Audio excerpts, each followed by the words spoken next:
మనం Arduino IDE గురించి already విన్నాం. ఆర్డినో ఐడిఈ అంటే దేనిలో మనం ప్రోగ్రామ్ రాస్తున్నామో దాన్నే ఆర్డినో ఐడిఈ అంటున్నాం, integrated development environment.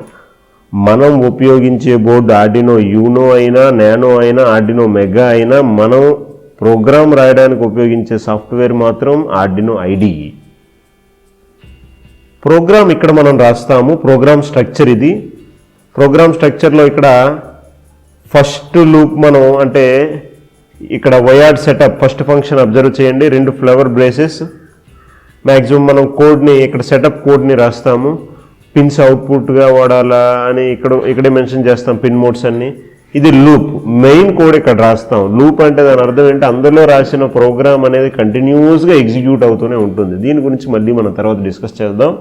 Main only మనం ఆర్డినో ఐడిఈ అవుటర్ స్కెచ్ చూస్తున్నాం. మనం రాసిన తర్వాత ప్రోగ్రామ్ను మనం చెక్ చేయాలనుకున్నాం, ఇందులో ఏమైనా ఎర్రర్స్ ఉన్నాయా అని. ఆ ఎర్రర్స్ ఉన్నాయా అని చెక్ చేయాలంటే ఇక్కడ ఈ వెరిఫై అన్నది టిక్ అనేది కనిపిస్తుంది, దాన్ని క్లిక్ చేస్తే